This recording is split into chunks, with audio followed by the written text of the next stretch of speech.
ইমান কটকটীয়া নিৰাপত্তা ব্যৱস্থাৰ মাজতো প্ৰশ্নকাকত এতিয়া কেনেকৈ ভাইৰেল হ'ল সেইটোক লৈ ৰহস্যৰ সৃষ্টি হৈছে। কাৰণ কি পৰীক্ষাৰ্থী কি পৰীক্ষক কোনোৱে যিহেতু মোবাইল নিব পৰা নাছিল, প্ৰশ্নকাকত আনিবলৈ দিয়া হোৱা নাছিল, এক প্ৰকাৰ খুব নীতি নিয়মৰ মাজত এই পৰীক্ষাটো অনুষ্ঠিত হৈছিল। তাৰ পিছতো এতিয়া কিন্তু ভাইৰেল হ'ল। হুবহু প্ৰশ্নকাকত এতিয়া মোবাইলে ভাইৰেল হৈছে। কেনেকৈ এই ঘটনাটো সংঘটিত হ'বলৈ পালে, কিবা খবৰ আহিছে নেকি? যে কালি যি দেওবাৰে আসলে ৰাজ্যত আটাইতকৈ সৰ্ববৃহৎ নিযুক্তি পৰীক্ষা বুলি কোৱা হৈছিলে, প্ৰায় 11 লক্ষাধিক প্ৰাৰ্থীয়ে এই পৰীক্ষাত অৱতীৰ্ণ হৈছিল। আৰু কটকটীয়া নিৰাপত্তা বেষ্টনী ইতিমধ্যে আপুনি জনাইছে যে কটকটীয়া নিৰাপত্তা বেষ্টনী কেৱল যিসকলে পৰীক্ষাত অৱতীৰ্ণ হৈছে তেওঁলোকেই নহয়, যিসকল পৰীক্ষক সেই পৰীক্ষককো কিন্তু মোবাইলেই হওক বা তেওঁলোকে আনকি পানীৰ বটল পৰ্যন্ত নিবলৈ দিয়া হোৱা নাছিল। তাৰ পিছতো আজি এই 24 ঘণ্টাৰ পিছত এনেকুৱা এখন প্ৰশ্নকাকত ভাইৰেল হৈছে PDF আকাৰে, যিখন হৈছে A সিৰিজৰ পেপাৰ। কেইবাটাও সিৰিজ আছে, তাৰে A সিৰিজৰ যিখন পেপাৰ প্ৰশ্নকাকত, সেই প্ৰশ্নকাকত ফাদিল হোৱাৰ তথ্য ইতিমধ্যে পোহৰলৈ আহিছে। আৰু তাত যিটো বুকলেট নাম্বাৰ, সেই বুকলেট নাম্বাৰো স্পষ্ট আছে যে 1035034 এইটো হৈছে বুকলেট নাম্বাৰ। আকৌ কৈছোঁ 1035034 হৈছে বুকলেট নাম্বাৰ, অৰ্থাৎ A সিৰিজৰ এখন প্ৰশ্নকাকত আৰু তাৰ যিটো বুকলেট নাম্বাৰ, সেই বুকলেট নাম্বাৰো স্পষ্টকৈ এই PDFটোত আছে। এতিয়া প্ৰশ্নটো হৈছে যে ৰাজ্য চৰকাৰে যেনেধৰণৰ ব্যৱস্থা লৈছিলে কটকটীয়া নিৰাপত্তা বেষ্টনী সমান্তৰালকৈ যেতিয়া তাত প্ৰৱেশ কৰিছিলে যিসকল পৰীক্ষাৰ্থী বা যিসকল অৱতীৰ্ণ হৈছে তেওঁক প্ৰৱেশ কৰাৰ সময়ত সাংঘাতিক ধৰণে আচলতে তালাচী চলোৱা হৈছে। তালাচীৰ নামত কেনেধৰণে ভয়ানক তালাচী চলাইছিলে সেই কথাও পোহৰলৈ আহিছে। আৰু তেনেকুৱা অভিযোগো কালি ৰাতি ইতিমধ্যে নিশাই ওলাই পৰিছে। তাৰ পিছতো এতিয়া ডাঙৰ প্ৰশ্নটো হৈছে যে এই PDF আকাৰে প্ৰশ্নকাকতখন ক'ৰ পৰা ফাদিল হ'ল। কাৰণ ডাঙৰ কথাটো হৈছে যে 10:30 বজাৰ পৰা যেতিয়া পৰীক্ষা হৈছে তাৰ প্ৰায় 9 মান বজাৰ পৰা কালি সমগ্ৰ ৰাজ্যতে ইণ্টাৰনেট সেৱা কৰ্তন কৰি দিয়া হৈছিলে। ইণ্টাৰনেট সেৱা এইকাৰণেই কৰ্তন কৰা হৈছিলে যে যিকোনো প্ৰকাৰ আচলতে পৰীক্ষাটোত বিসংগতি হ'ব নালাগে বা খেলিমেলি হ'ব নালাগে।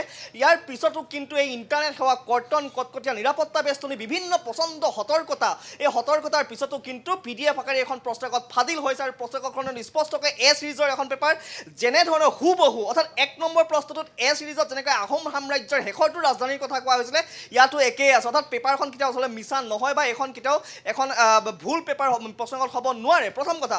দ্বিতীয়টো কথা হৈছে যে পৰীক্ষককো তাত কোনো পৰীক্ষকৰ হাততো মোবাইল বা পানীৰ বটল নিবলৈ দিয়া হোৱা নাছিলে। আৰু যিসকল পৰীক্ষাৰ্থী তেওঁলোককো সাংঘাতিক ধৰণে আচলতে চেকিং চলোৱা হৈছিলে বা তালাচী চলোৱা হৈছিলে। ইয়াৰ পিছতো কিন্তু PDF আকাৰে প্ৰশ্নকাকতখন ফাদিল হৈছে। এতিয়া প্ৰশ্নকাকতখন পৰীক্ষাৰ পূৰ্বে ফাদিল হৈছে নে পৰীক্ষাৰ পিছত ফাদিল হৈছে, কাৰণ দুটা প্ৰশ্ন আহি পৰিছে।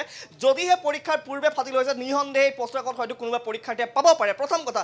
দ্বিতীয় প্ৰশ্নটো হৈছে কাৰণ পৰীক্ষাৰ সময়ছোৱাত আপোনাৰ যি ইণ্টাৰনেট সেৱা কৰ্তন আছিলে সেই কৰ্তন থকাৰ কাৰণে হয়তো ভাইৰেল নোহোৱাৰ কাৰণে হয়তো পৰৱৰ্তী সময়ছোৱাত পৰীক্ষাৰ পিছত যদি ভাইৰেল হৈছে এয়া। কিন্তু দুইটা কথাই এটা অপৰাধ, কাৰণ এখন প্ৰশ্নকাকত য'ত নেকি পৰীক্ষাৰ্থীক প্ৰশ্নকাকতখন ঘৰলৈ নিবলৈ দিয়া হোৱা নাই, কোনো কাৰ্বন কপি নিবলৈ দিয়া হোৱা নাই, তাৰ পিছতো প্ৰশ্নকাকতখন কেনেধৰণে ফাদিল হ'ল। যদি পৰীক্ষাৰ্থীক বা অৱতীৰ্ণ হোৱা যি প্ৰাৰ্থীক যদি প্ৰশ্নকাকতখন ফাদিল ঘৰলৈ নিবলৈ দিয়া হোৱাই নাই, তেন্তে ফটো কেনেধৰণে মাৰিলে। খুব স্পষ্টকৈ ফটো মাৰিছে। কেম স্ক্ৰীনত স্পষ্টকৈ এটা লিখা আছে যে আপোনাৰ কালি যি 15 তাৰিখে এই প্ৰশ্নকাকত কিন্তু PDF ফাইল বনোৱা হৈছিলে। সেইকাৰণে ঘৰলৈ নিবলৈ নিদিয়া এখন পেপাৰক পিছতো কেনেধৰণে ফাদিল হ'বলৈ পালে ৰহস্যজনক।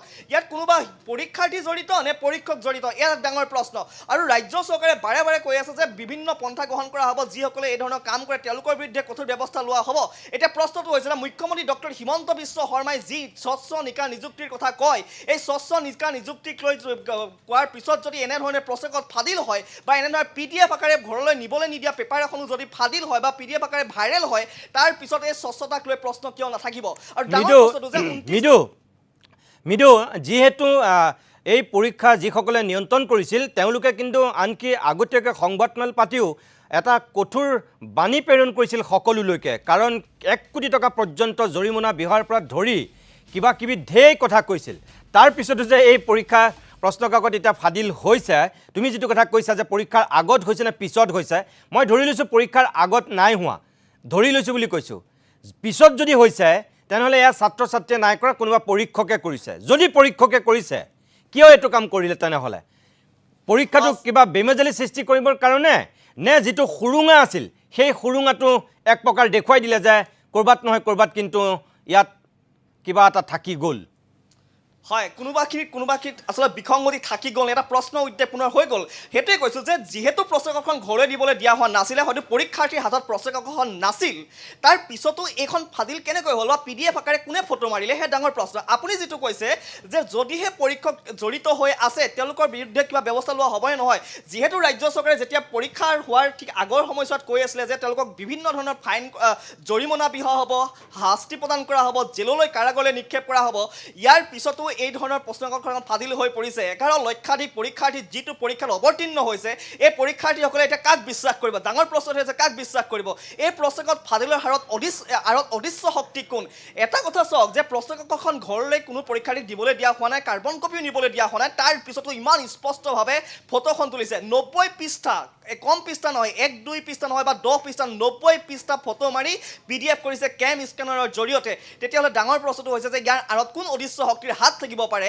আৰু যদি এই ধৰণৰ এটা অৱস্থাই হয় তেতিয়াহ'লে 29 তাৰিখে পুনৰ এটা পৰীক্ষা আছে তৃতীয় বৰ্গৰ যিটো আপোনাৰ স্নাতক ডিগ্ৰীধাৰী ছাত্ৰ যিসকল তেওঁলোকৰ কাৰণে যিটো পৰীক্ষা হ'ব সেই পৰীক্ষাটো এতিয়া মানুহেতো আকৌ প্ৰশ্ন এটা উদ্দেশ্য হ'ব যে কিয় এই ধৰণৰ যেতিয়া এই পৰীক্ষাটোত হৈছে এইটো নহ'ব নেকি বা কি ধৰণে মানুহে বিশ্বাস কৰিব ৰাজ্য চৰকাৰে যিমানেই ঢাক ঢোল নবজোৱাওক কিয় বা যিমানেই স্বচ্ছ নিযুক্তিৰ কথা নকওক কিয় এই প্ৰশ্নকাকত ফাদিলে কিন্তু পুনৰবাৰ আকৌ এবাৰ সন্দেহৰ আৱৰ্তত সোমাই পৰিছে আৰু গোটেই নিযুক্তি পৰীক্ষাটোক লৈ এটা প্ৰশ্নৰ উদ্বেগ কৰিছে আৰু ইয়াত যদি পৰীক্ষকো জড়িত হৈ আছে বা পৰীক্ষাৰ্থীও জড়িত হৈ আছে তেওঁলোকৰ বিৰুদ্ধে কিন্তু কঠোৰ ব্যৱস্থা লোৱাটো চৰকাৰৰ দায়িত্ব একে সময়তে যিটো বুকলেট নাম্বাৰ এই বুকলেট নাম্বাৰটো যদি চোৱা যায় বা তাক যদি পৰীক্ষা কৰা হয় তেতিয়াহ'লে কোন ছাত্ৰ বা কোন পৰীক্ষাৰ্থী আছে এই পেপাৰখন হয় সেয়াও কিন্তু ধৰা পৰিব একে সময়তে যিটো পৰীক্ষা চেণ্টাৰ বা যিটো পৰীক্ষা কেন্দ্ৰ সেই পৰীক্ষা কেন্দ্ৰ কিন্তু বুকলেট নাম্বাৰটো পৰীক্ষা কৰিলে তাত ধৰা পৰা হ'ব অৰ্থাৎ যদি ৰাজ্য চৰকাৰে এই PDF ফাইল বা প্ৰশাসন যন্ত্ৰই এই PDF ফাইলটো পাইছে তেওঁলোকে এইটো কঠোৰভাৱে পৰীক্ষা নিৰীক্ষা কৰাৰ প্ৰয়োজনীয়তা আছে কাৰণ 11 লক্ষাধিক পৰীক্ষাৰ্থীৰ ভৱিষ্যত জড়িত হৈ আছে য'ত নেকি নিবনুৱা সমস্যাৰ কথা কোৱা হৈছে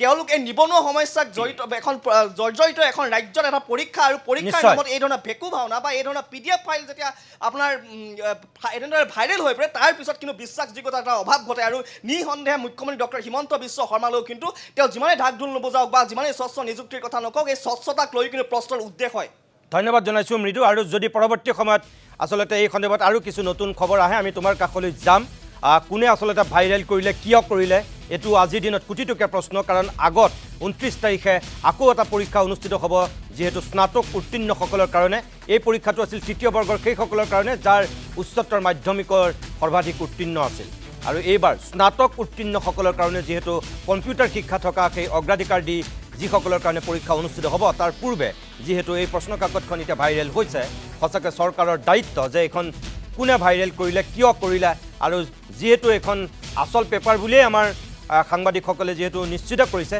তথাপিও সঁচাকৈ আচল পেপাৰ হয় নে নহয় কিন্তু এইটো খাটাং যে এখন আচল পেপাৰেই বুলি সকলো জ্ঞাত হৈছে পৰীক্ষা দিয়াসকলেও আমাৰ কাৰ্যালয়তে বহু কেইগৰাকী আছে তেওঁলোকেও এই প্ৰশ্নকাকত দেখিছে তেওঁলোকেও কৈছে এইখনেই হয় পেপাৰ তেতিয়াহ'লে কথাটো কিন্তু চিন্তনীয়